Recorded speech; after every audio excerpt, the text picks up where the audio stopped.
es la mañana en el continente americano.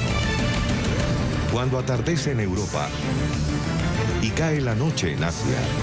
Así despierta el continente americano y transcurre el día y la noche en el resto del mundo. La mañana.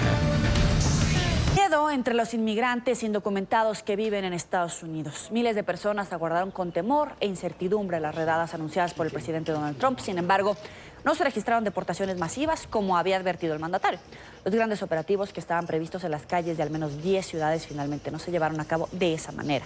2.000 personas que ya tienen órdenes judiciales de deportación están siendo localizadas. Organizaciones proinmigrantes temen que dentro de esos operativos también sean detenidas personas sin documentos sobre las cuales no pesan órdenes de expulsión de la Unión Americana. El presidente Donald Trump explicó que personas con antecedentes criminales e integrantes de pandillas están bajo la mira. El mandatario insistió en que los detenidos serán enviados con prontitud a sus países de origen. Donald Trump cumple su promesa. Vamos a sacar a mucha gente, a ponerla de vuelta a sus países, vamos a sacar a los criminales, a gente que ha venido y ha estado en prisión y son criminales, muchos de ellos, entonces tenemos que hacerlo. Elementos de la Agencia de Migración y Aduanas, conocida como ICE, deportarán al menos 2.000 indocumentados, a los que ya se les había emitido una orden de salir de territorio estadounidense y que no han cumplido. Entran de forma ilegal, tienen que irse. Nosotros tenemos a millones de personas esperando en la línea para poder convertirse en ciudadanos de este país. Hacen la prueba, estudian, aprenden inglés, hacen bastante. Y han estado esperando por 7, 8, 9, incluso 10 años para poder entrar. Así que no es justo que una persona cruce una frontera y al otro día se convierta en ciudadano de los Estados Unidos. No se descarta que entre las detenciones haya familias completas. Según el diario The New York Times, serán trasladados a Texas y Pensilvania. Cuando sea posible, los miembros de una misma familia serán arrestados juntos. Serán recluidos en centros de detención familiar en Texas y Pensilvania. Pero debido a las limitaciones de espacio, algunos pueden quedarse en habitaciones de hotel hasta que se puedan preparar sus documentos de viaje. El objetivo de ICE es deportar a las familias lo más rápido posible. El anuncio de Trump ha generado temor en grandes ciudades como Houston, Chicago, Miami y Los Ángeles, donde se estima viven los indocumentados y se ordenaron las detenciones.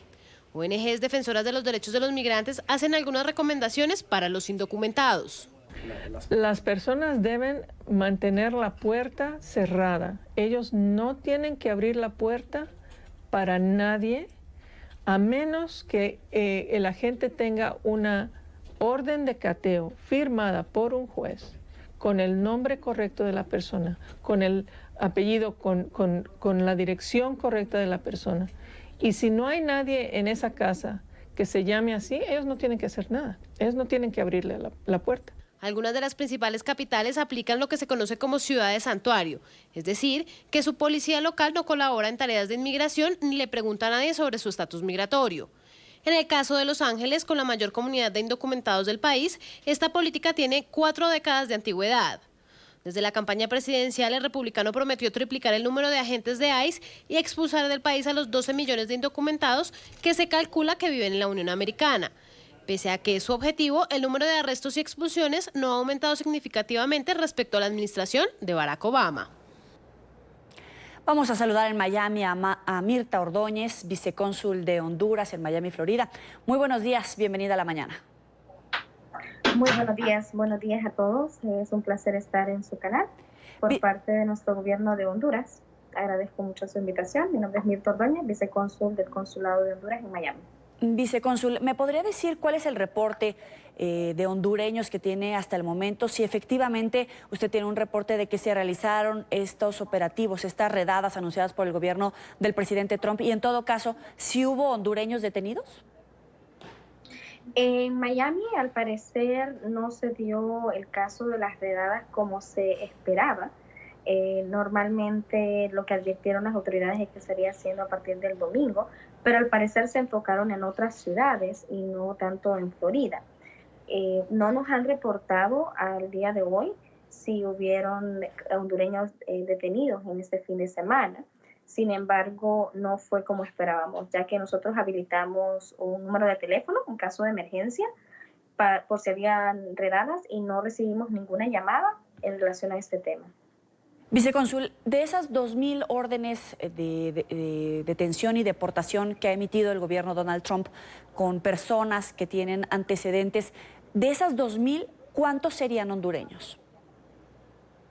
Nosotros hemos incrementado, es correcto, el número de personas que son entrevistadas para ser deportadas. Exactamente de esas 2.000, no tenemos el dato exacto, sin embargo, le puedo proveer aproximadamente cuántas son las personas que nosotros entrevistamos semanalmente, que eso va entre 30 a 35 personas semanalmente que son entrevistadas y que son deportadas a Honduras. Muchos de estos casos, en su mayoría, es porque son detenidos porque andan manejando sin licencia o manejando en estado de ebriedad o porque han cometido algún delito. En su minoría sí hay algunas que han sido reportadas porque han tenido una deportación en ausencia, porque anteriormente se les deportó y ellos no se presentaron a corte, pero no es la mayoría, sino que la mayoría son las detenciones porque andan manejando sin licencia y un policía lo detuvo o porque fue un delito que cometió y fue detenido, entonces lo llevan al centro de detención para ser deportado. Vicecónsul, me dice que son 30 entrevistas diarias. Aproximadamente, no, semanales. Aproximadamente Semanales. Entrevistamos un promedio de 30 hondureños semanales. Es decir, aproximadamente 1.000 personas que tendrían estos antecedentes al año, 1.000 hondureños. Hondureños normalmente son entrevistados 30 a la semana, es correcto, y de estos no todos han tenido deportación en ausencia, como se refiere a la ley, que está aplicando a personas que han tenido que tienen una deportación pendiente. Okay. La mayoría de las personas que estamos entrevistando son personas que no es que han tenido una deportación pendiente, sino que los detuvieron en la frontera o los detuvieron porque cometieron algún delito. Vicecónsul, ¿y usted ha notado un incremento de llegada de hondureños a la Florida, sobre todo en estas megacaravanas que hemos dado cuenta de centroamericanos que llegan a territorio mexicano y están cruzando masivamente hacia Estados Unidos? Sí se ha incrementado la migración por parte de nuestra población. Sin embargo, el gobierno de Honduras está trabajando fuertemente, tanto aquí como en Estados Unidos y en Honduras, por reducir esta cantidad de personas que están migrando, ofreciendo programas de apoyo, de trabajo y oportunidades para las personas para evitar que sigan migrando acá a Estados Unidos. Incrementó un poco más en lo de las caravanas, sin embargo, ¿la población de hondureños que tienen ustedes reportados? La cantidad de hondureños están dispersos, fueron dispersos porque se detuvieron en Texas. Estos se dispersan alrededor de los centros de detención en Estados Unidos. Entonces, la cantidad exacta tiene que estar reportada en Texas. Nosotros aquí solamente recibimos, puede ser ya un 10% de esa cantidad total, porque lo que sí se recibió un poco más significativamente fueron niños que no estaban acompañados, de los cuales ya han sido la mayoría reunificados con sus familiares o familiares aquí en Estados Unidos. ¿Y cuántos niños están separados en este momento de sus familiares que tengan ubicados o bien que ni siquiera sepan dónde están ni los niños ni los padres? Bajo la ley cero tolerancia, hubieron varios niños que sí fueron separados de su familia. Sin embargo, ya gracias a Dios, hondureños ya todos fueron reunificados con sus familiares. Lo único que quedan son los niños que venían acompañados. Son niños y niñas los niños y niñas acompañados. Sí, entonces ellos nos quedan. Pero bajo la tolerancia cero, gracias a Dios sí fueron reunificados. Sí. Ya solamente estamos con los otros niños pendientes. Vicecónsul, para concluir, ¿piensan emitir alguna nota diplomática de protesta contra estas medidas anunciadas por el presidente Donald Trump? ¿O qué piensa hacer el gobierno hondureño ante el anuncio, la presunción de estas redadas masivas? Por parte de nuestro gobierno tenemos órdenes para seguir nuestro trabajo arduo informando a las personas, informándolas, porque la información es poder. Si ellos tienen información, ellos tienen poder, informándolas de que si lo detiene un oficial de migración, que no pongan resistencia, que consulte con un abogado, que si tocan la puerta, tienen que tener una orden por un juez, que si tienen niños, que hagan documentos para que alguien se quede responsable de ellos. Lo que nosotros estamos haciendo por parte de nuestro presidente, por orden de nuestro presidente, es informando a las personas y una campaña de prevención. Prevención para no causar más problemas familiares y para salvaguardar la seguridad de nuestros hondureños, tratando de que velar por sus derechos y porque todo siga bien.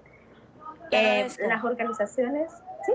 Le agradezco. Es Mirta Ordóñez, vicecónsul de Honduras en Miami, Florida. Gracias por este tiempo para la mañana del 24. Gracias a ustedes. Que tengan lindo día. Hasta luego.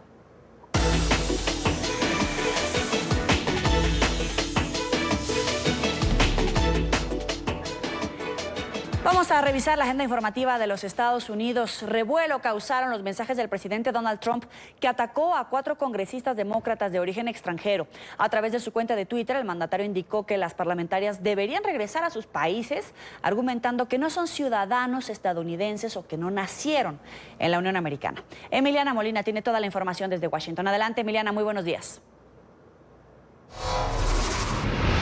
Jolie, ¿qué tal? Muy buenos días. Pues el Ejecutivo no menciona directamente a quién estaba atacando, pero sí hace referencia a la representante, por ejemplo, de Nueva York, Alexandria Ocasio-Cortez, y a un grupo de políticas demócratas que han condenado abiertamente a la administración de Trump y sus planes migratorios. Trump les pide que regresen a su país.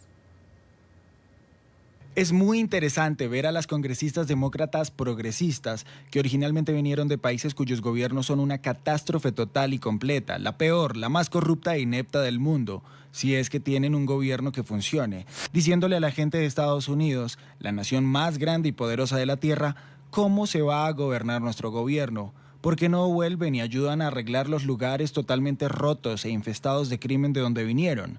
Entonces, vuelvan y muéstrennos cómo se hace. Estos lugares necesitan su ayuda desesperadamente, no pueden irse lo suficientemente rápido. Estoy seguro de que Nancy Pelosi estaría muy contenta de poder organizar rápidamente un viaje gratis. Pero cuando el Ejecutivo se refiere a la nacionalidad de estas congresistas, pues estas declaraciones son erróneas. Vamos a repasar de dónde son.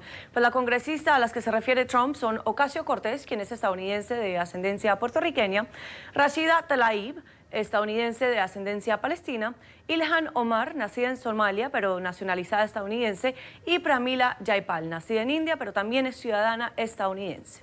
Nancy Pelosi, la líder de la Cámara de Representantes, y las legisladoras respondieron rápidamente a los comentarios del Ejecutivo, tildando las palabras de Trump de racistas.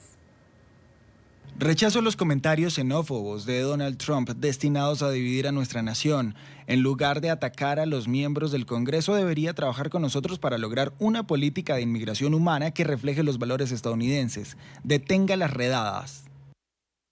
Señor presidente, como miembro del Congreso, el único país al que juramos es a los Estados Unidos. Es por eso que estamos luchando para protegerlo del peor, más corrupto e inepto presidente que jamás hayamos visto. Recordemos que Tlaib junto a Ocasio-Cortez y Ayanna Pressley presentaron el viernes ante el Comité de Supervisión de la Cámara de Representantes un informe bastante crítico sobre las condiciones en un centro de detención de inmigrantes, denunciando el presunto maltrato ocurrido por parte de las autoridades fronterizas norteamericanas. Las críticas de Trump ocurren después de que el viernes el Ejecutivo aseguró que comenzaría redadas este domingo para deportar a miles de inmigrantes. Esta es toda la información que tenemos en directo desde Washington. Jolie, regreso con ustedes. Vamos nuevamente a Miami, Florida, sobre todo después de este anuncio que había hecho el gobierno del presidente Donald Trump de iniciar deportaciones masivas, por lo menos 2 personas que ya tienen una orden para ser capturadas y deportadas porque tienen antecedentes. Esta semana, ya lo decíamos, habrían comenzado estas redadas en varias ciudades de la Unión Americana, por lo menos 10 ciudades, estas órdenes contra inmigrantes con órdenes de deportación anunciadas por el presidente Donald Trump. Sin embargo, y pese a la expectativa, en estados como la Florida no han sido confirmados los operativos masivos. En Miami, Paola Serna tiene toda la información. Miami, ¿cuál es la información puntual que tienen si se desarrollaron o no los operativos? Bueno, pues muy buenos días. Les comento que este fin de semana fue un fin de semana de mucha angustia para la comunidad inmigrante, particularmente indocumentada en la parte sur del condado Miami-Dade, en la zona agrícola de Homestead. Según tuvimos la oportunidad de hablar con varias personas, pues básicamente estaba desierta. Las personas con muchísimo temor ante las posibles redadas o ante las amenazas de estas redadas que comenzaron pues desde hace varios días y que reportábamos el viernes pasado, pues se pudo ver un grupo de agentes de inmigración desplazándose hacia la costa oeste de la Florida, también a la parte agrícola. Sin embargo, hasta este momento, pues no hay ningún reporte de que estas redadas se hayan realizado en ninguna parte, por lo menos del sur de la Florida, ni a nivel del estado de la Florida. Hay reportes ni por parte de las autoridades ni las organizaciones proinmigrantes que están siguiendo y monitoreando muy de cerca estas amenazas para la comunidad inmigrante indocumentada. Ellos, las personas que defienden los derechos de los inmigrantes indocumentados, estuvieron a las afueras de iglesias, también en restaurantes, repartiendo información, repartiendo avisos para que las personas conozcan sus derechos, entre ellos pues evitar dar cualquier tipo de información si son detenidos por un agente de inmigración, tampoco ir a firmar ningún documento. También estuvieron haciendo un llamado para que las personas registren estas detenciones. Sin embargo, hasta este momento pues no se ha presentado ninguna de estas redadas ni tampoco hay reportes de detenciones particularmente.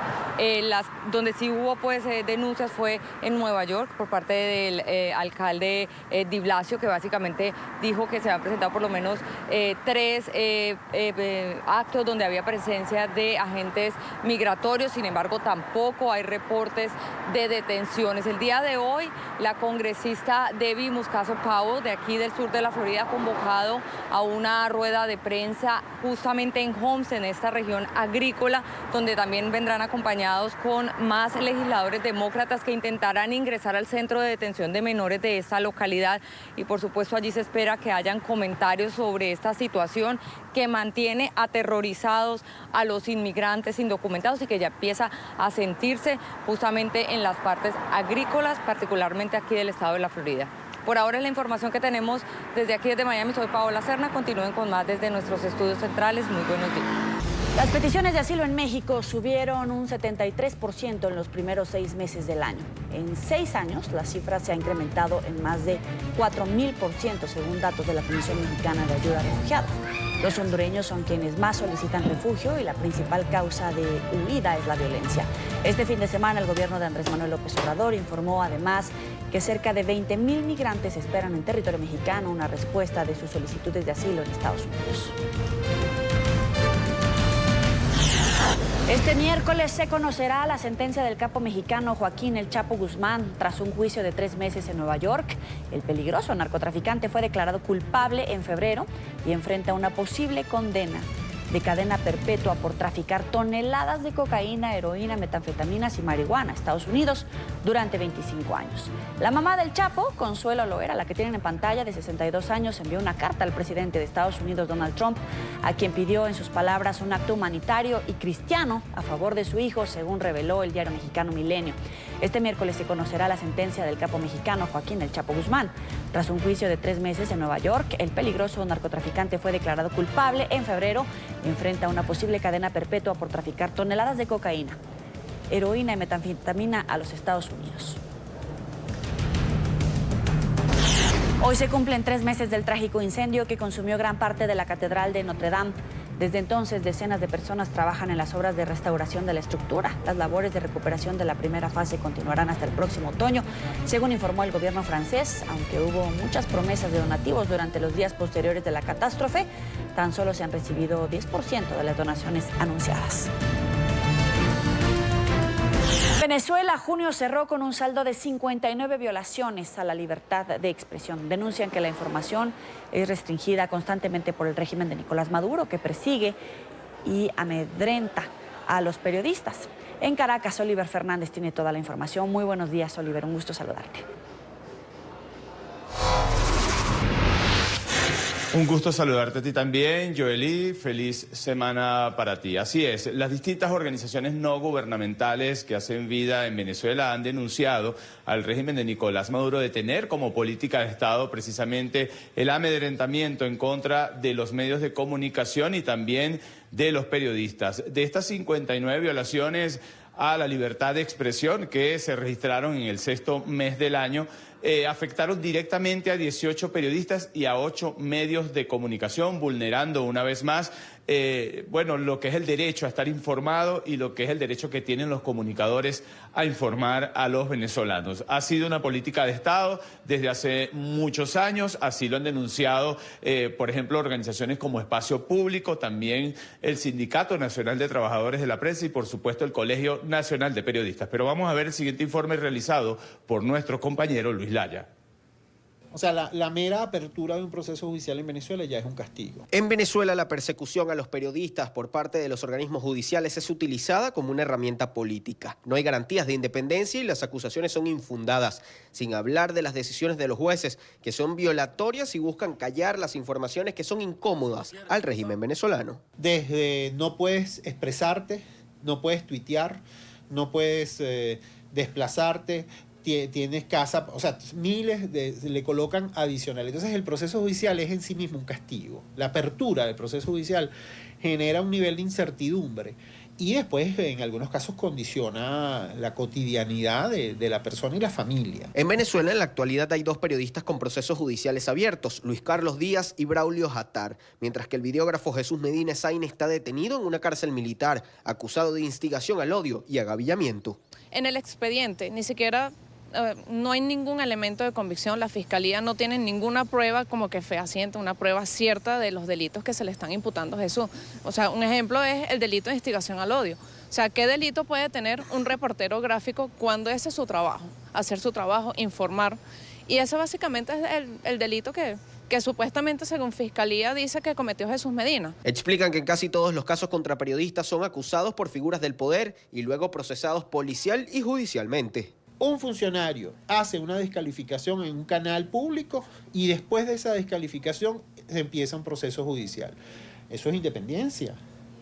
Eso es independencia del Poder Judicial. Además, son comunes las desapariciones forzadas, es decir, son detenidos por varias horas o días sin ser notificados sus familiares o abogados. Tampoco se conoce su lugar de reclusión ni los presuntos delitos cometidos. Este hecho ha ocurrido con periodistas venezolanos y extranjeros, como el caso de Jorge Ramos. Es decir, una detención que no está basada en ninguna investigación y no está basada en ninguna orden de un tribunal.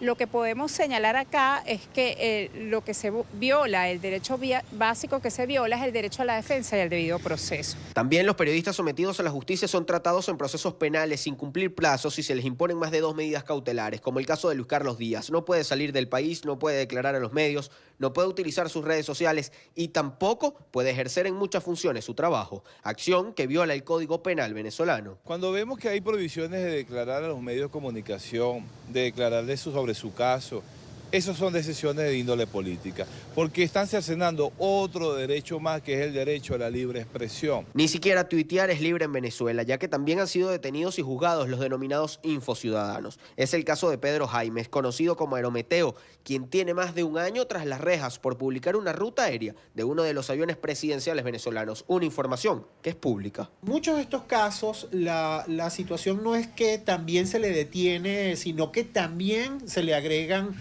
torturas, ¿no? Condiciones de detención incompatibles con los estándares internacionales. Joely, por otra parte, hoy continúa el diálogo en Barbados, así lo ha anunciado la Oficina Oficial de Comunicaciones del presidente encargado de Venezuela, Juan Guaidó. Su delegación ya viajó este domingo hacia Barbados, así como también los representantes del régimen de Nicolás Maduro. Por otra parte, para hoy se tiene previsto una manifestación, una protesta frente a la sede de la Organización de Naciones Unidas acá en Caracas, de los familiares de las víctimas de la represión y también de las personas que han muerto a causa de las torturas. También se espera que el Foro Penal ofrezca declaraciones sobre algunos casos específicos, algunos casos de las personas que se encuentran ahora en prisión, que supuestamente han sido torturadas en los últimos días. Es la información que nosotros podemos aportar a esta hora desde la capital venezolana. Volvemos contigo a la mañana de NTN 24.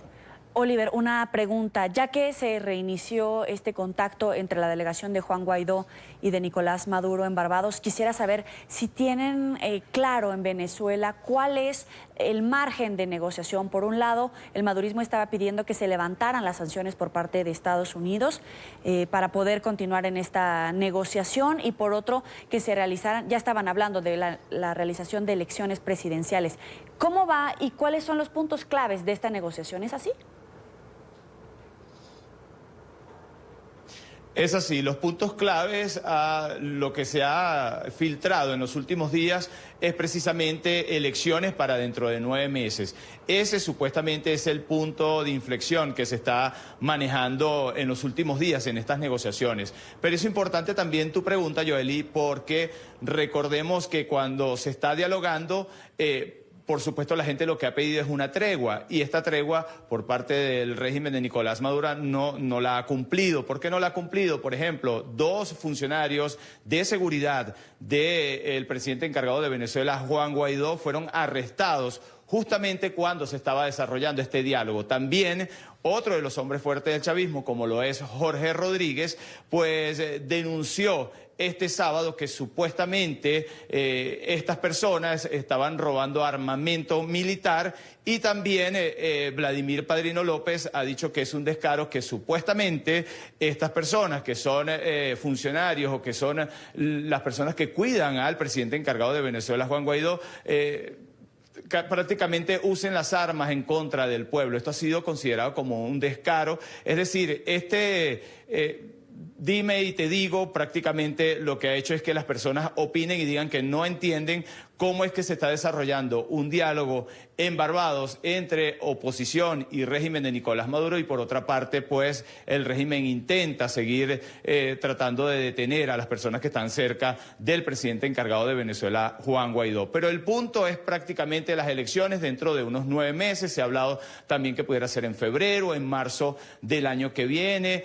La discusión es si será con Nicolás Maduro como candidato o Héctor Rodríguez, recordemos, el diputado a la Asamblea Nacional oficialista y también diputado a la Asamblea Nacional Constituyente madurista. Ruth. Joely, no sé si tienes alguna otra pregunta. No, Oliver, un placer como siempre saludarte. Muy importante esta información de esta noticia en desarrollo. Más adelante vamos a tenerla en nuestros próximos espacios informativos. Muy buen día para ti.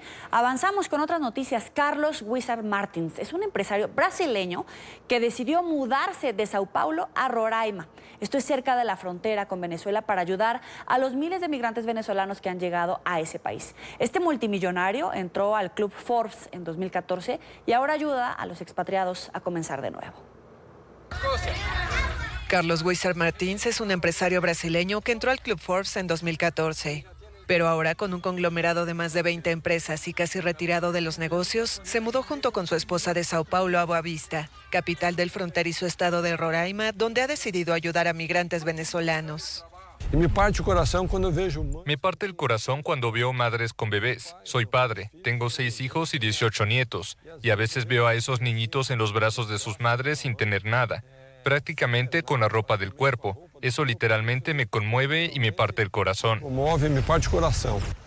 El mayor de 7 hijos de un chofer y una costurera había vivido en carne propia, aunque por decisión personal, lo que era llegar sin nada a otro país, cuando a los 17 años se fue por 2 años a Estados Unidos. Pero nunca había administrado una red migratoria. Brasil, que no era destino común para los venezolanos, ganó atractivo por la frontera terrestre entre ambos países y por la flexibilización de trámites para legalizarse. Sí, bueno, tenemos expectativas muchas. Poder conseguir empleos dignos, de estar aquí y para poder ayudar a otros a que puedan también recibir las bendiciones que nosotros hemos recibido. La llegada de más de 120,000 venezolanos desde 2016 ha transformado Pacaraima y Boa Vista, las ciudades más próximas a la frontera. 13 refugios dan cobijo allí a 7,000 migrantes, mientras otros miles duermen en las calles. No es fácil llegar a otro país simplemente para poder realizar nuestras vidas sin tener una ayuda, pues. Y gracias a esta organización y a este programa actualmente y la Casa de Acobijo nos han ayudado para poder recomenzar nuestra vida como familia. Wishart cumple la labor como parte de una misión asignada por la Iglesia Mormona de Jesucristo de los Santos de los Últimos Días y defiende como solución el trasladar a estas personas a otros estados para aumentar sus oportunidades y evitar la sobrecarga en Roraima. Esta es la tercera misión que realiza para la Iglesia en 50 años como feligrés. Eu acho que o mundo debe pensar que... Creo que el mundo debe pensar que debemos estar agradecidos de no estar en condición de refugiado, de estar en condición de estabilidad económica, estabilidad de empleo, estabilidad emocional y educacional. Tenemos que o debemos acoger a aquellos que están en esta condición en la que se encuentran hoy como refugiados. Que se encuentra hoje como refugiado. Wishart insiste en que este proceso no puede tener una visión asistencialista, concepto que él ve arraigado en los venezolanos que ayuda.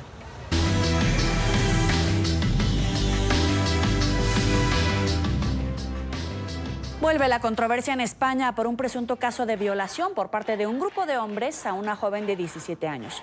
4 hombres fueron detenidos en la localidad de Manresa, en la provincia de Barcelona, luego de que la menor de edad denunciara el hecho. En Madrid, Marcelo Moncayo tiene toda la información. Muy buenos días. Hola, ¿qué tal? Un cordial saludo para todos ustedes en la mañana, amigos televidentes. Hoy España amaneció con reacciones luego de conocerse la última agresión sexual grupal que se dio este fin de semana en la localidad de Manresa, esto cerca de Barcelona.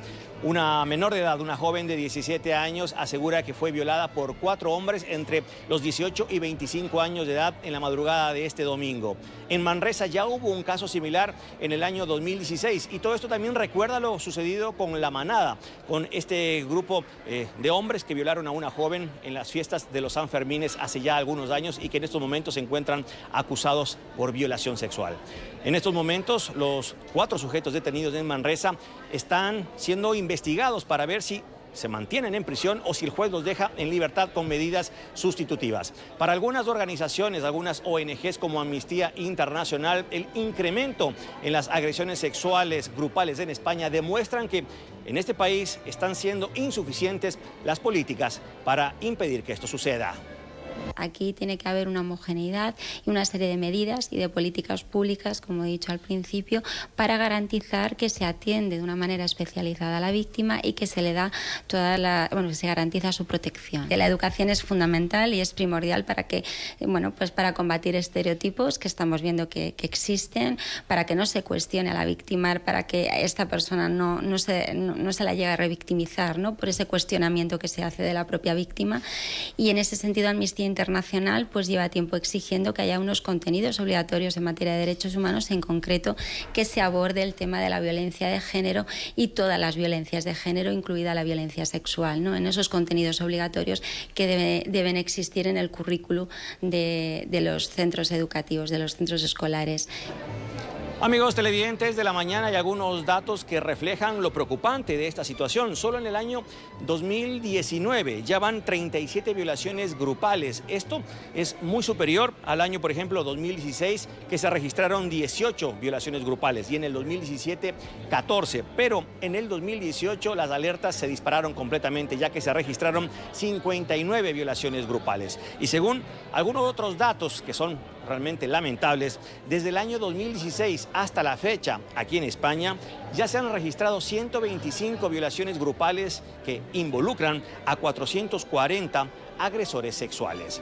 Esto de alguna manera refleja la necesidad de la aplicación, según Amnistía Internacional, de estas nuevas políticas sociales y legales que impidan que estos actos se sigan dando en este país. Y es muy probable que en los próximos días se den manifestaciones de varias organizaciones feministas. Claro. Este es el informe para La Mañana. Sigan ustedes con más de aquí en NTN 24. Hasta pronto. Hasta pronto. Vamos a cambiar de tema a noticias más amables. Una exposición sobre la pasión por la comida se toma el Gran Museo Albert en Victoria de Londres. La muestra Comida mucho más grande que el plato invita a los asistentes a probar y repensar sobre el sistema alimentario de los humanos. María Luz Moraleda, de nuestra cadena aliada Deutsche Welle, con el reporte. Adelante.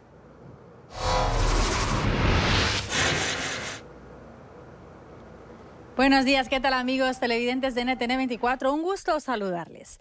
Una exposición que pretende estimular mucho más el cerebro que el apetito. Varios artistas nos hacen reflexionar en 70 instalaciones de todo lo relacionado con una de nuestras necesidades más básicas, comer. En el Museo Albert y Victoria de Londres, los visitantes pueden cuestionarse, por ejemplo, nuestros modales sobre la mesa de una manera muy divertida gracias al dúo vienés Honey and Bunny, que juega a relativizar el uso cultural del cuchillo y el tenedor. Pero este museo también nos pone sobre la mesa una de las preocupaciones de estos tiempos, los peligros del excesivo consumo de carne para el medio ambiente y la sobreexplotación de animales como la vaca o el pollo por la industria alimenticia. Para ello, la propuesta, por ejemplo, de la artista neerlandesa Caroline Niplin no es simular la carne o cultivarla en un laboratorio, sino reducir su consumo como muestra ella, unas mortadelas con mayoría de hortalizas en ella o una salchicha de hígado combinada con un alto porcentaje de frutos rojos. Y para los que quieran probar bocado en este museo pueden acercarse al laboratorio de comida. Allí podrán elegir los ingredientes locales y sustentables que el cocinero tiene preparado en un segundo. Hasta el 20 de octubre se podrá visitar esta exhibición en Londres y realizar un viaje sensorial sobre sus hábitos alimenticios. Y es que al fin y al cabo no hay que olvidar que somos desde el canal internacional DW Deutsche Welle. Se despide hasta la próxima con más temas culturales europeos. María Luz Morales. Gracias, muy buen día para ti. Avanzamos. Continúa la polémica entre el presidente de Estados Unidos, Donald Trump, y un grupo de congresistas demócratas. El mandatario atacó a 4 legisladores de origen extranjero al sugerir que las parlamentarias, abro comillas, deberían regresar a sus países. Aunque el republicano no mencionó los nombres, sus detractores interpretaron sus comentarios como una referencia a un grupo de mujeres liberales que integran por primera vez la Cámara de Representantes y que se han puesto abiertamente a sus políticas. Entre ellas, Alexandra Ocasio-Cortez, de Nueva York. ¿Cuándo se disculparán las congresistas de la izquierda radical con nuestro país, con el pueblo de Israel e incluso con la oficina del presidente por el lenguaje sucio que han utilizado y por las cosas terribles que han dicho? Mucha gente está enfadada con ellas y con sus horribles y repugnantes acciones. Miles de migrantes indocumentados en Estados Unidos aguardaron con temor e incertidumbre las redadas anunciadas por el presidente Donald Trump. Sin embargo, no se registraron deportaciones masivas, como había advertido el mandatario. Los grandes operativos que estaban previstos en las calles de al menos 10 ciudades finalmente no se llevaron a cabo de esa manera. Entre tanto, las autoridades migratorias informaron que continuarán trabajando para localizar a quienes tienen órdenes de deportación. Barry se degradó a depresión tropical a su paso por el estado de Arkansas, al norte de Luisiana. El fenómeno que tocó tierra el sábado como huracán de categoría 1 avanza ahora con vientos máximos de 40 kilómetros por hora. Algunas regiones reportan hasta 30 centímetros de precipitaciones y la alerta por inundaciones potencialmente mortales se mantiene.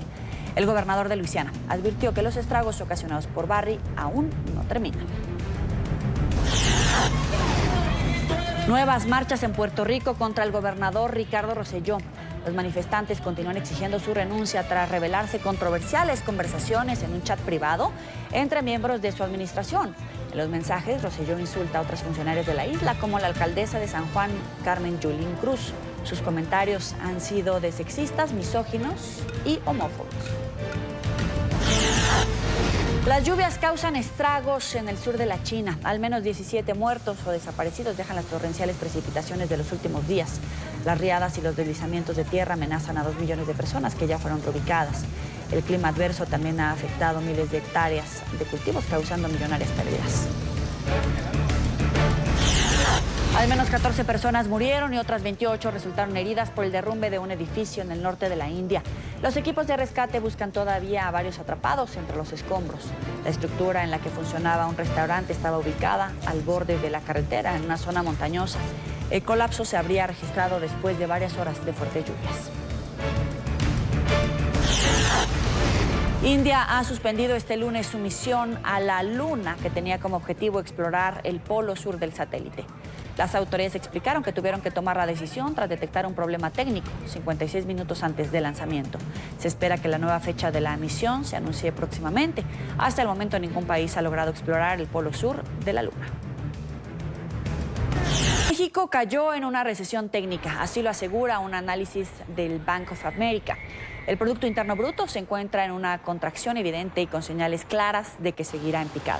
Los expertos señalan que de mantenerse la tendencia para el segundo trimestre del año, el presidente Andrés Manuel López Obrador se verá obligado a tomar medidas como el incremento del gasto público y de confirmarse las predicciones, esta será la primera vez que la nación entra en recesión desde 1995. Sin embargo, insisten en que tomando las acciones oportunas, la situación puede corregirse.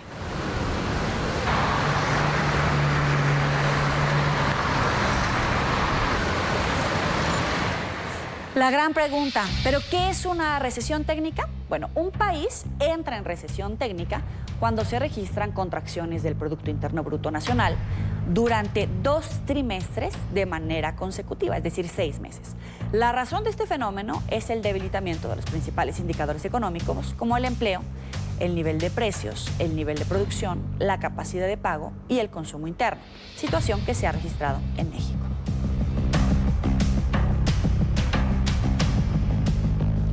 Vamos con los expertos. En Ciudad de México está Rodolfo de la Torre, analista económico. Gracias por tomarnos esta llamada. Muy buenos días. Buenos días, con mucho gusto. Hay que ayudarle a nuestros televidentes a explicar por qué existe debate. Algunos dicen que ya estamos en recesión técnica en México, la economía mexicana, y otros que no están en recesión. ¿Cómo estamos? Bueno, para entender el tema es necesario definir lo que es una recesión. Y la definición más simple es que durante 2 trimestres consecutivos se tiene una contracción de la economía. Sin embargo, esta definición pues puede tener una serie de problemas porque puede incluir no únicamente el registro de la actividad económica, sino una tendencia que no corresponde a lo que va a ocurrir en el largo plazo. De ahí que hay otras definiciones bastante más complejas que podrían darnos una respuesta diferente.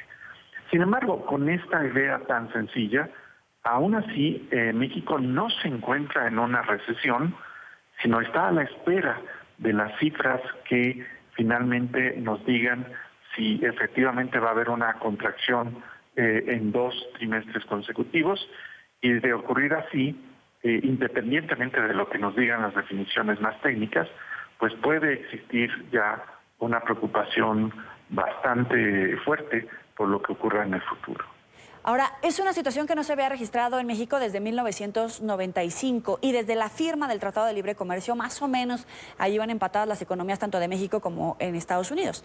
En Estados Unidos, hoy por hoy, tienen una buena economía, buenos índices económicos. ¿Cómo reencaminar la situación económica en México que no habíamos vivido en los últimos años y que, pues, lastimosamente ahora comienza a registrarse en estos primeros meses del gobierno de López Obrador? Bueno, efectivamente no se registra una recesión desde 1995, pero ya la situación en la que actualmente se encuentra la economía mexicana no se percibía desde aproximadamente el año 2005. Esto significa que sí tenemos una situación que, aunque no se llame recesión, es preocupante. Quizás otra de las cuestiones que es también preocupante es que Estados Unidos, si bien todavía tiene una actividad económica pues relativamente positiva, se prevé que esta se desacelere y que pueda no ser tan, digamos, boyante en el próximo año. Aún así, México había seguido durante prácticamente toda su historia reciente el ciclo económico de Estados Unidos. Ahora México se está despegando de este ciclo, es decir, mientras Estados Unidos no ha entrado en una recesión, nosotros estamos pues por lo menos con una severa desaceleración y la amenaza de recesión. Esto significa que habrá que revisar parte de las políticas económicas vigentes, en particular las de austeridad que ha venido implementando el presidente del gobierno. Rodolfo, y justamente hacia eso iba. ¿De verdad el presidente se deja aconsejar? Porque hemos visto la renuncia de varios miembros de su gabinete, muchos quejándose de las malas decisiones o las decisiones no consensadas con los expertos en la materia, la más reciente del secretario de Hacienda. ¿De verdad el gobierno del presidente López Obrador tiene la capacidad de escuchar a los expertos? Porque esta situación económica no se había registrado en años anteriores, como suele culpar el gobierno, la administración de López Obrador, a sus antecesores. En esta ocasión, en este tema, ¿se deja aconsejar? Bueno, en general no hay una respuesta tajante. En algunos casos el presidente ha reaccionado y ha corregido el camino. Por ejemplo, se acaba de registrar muy recientemente la renuncia de uno de sus funcionarios, no del secretario de Hacienda, a raíz de descubrir pues situaciones que ameritan una investigación por corrupción. Pero en el caso de la Secretaría de Hacienda es un poco más complejo el panorama, porque el presidente tiene firmemente la intención de llevar a cabo proyectos que van a absorber una enorme cantidad de recursos y para los cuales en sentido estricto se requiere una reforma fiscal. Y el presidente ha reiterado que no va a haber esa reforma fiscal, por lo menos en la primera mitad de su administración. Así es que, a menos de que haya un golpe económico muy severo próximamente, no se ve que vaya a haber una corrección del camino en términos de las políticas de austeridad. Es Rodolfo de la Torre, analista económico. Gracias por estar con nosotros en la mañana de NTN 24. Con mucho gusto. Hasta luego. Vamos por su sintonía con la mañana de NTN 24. Ya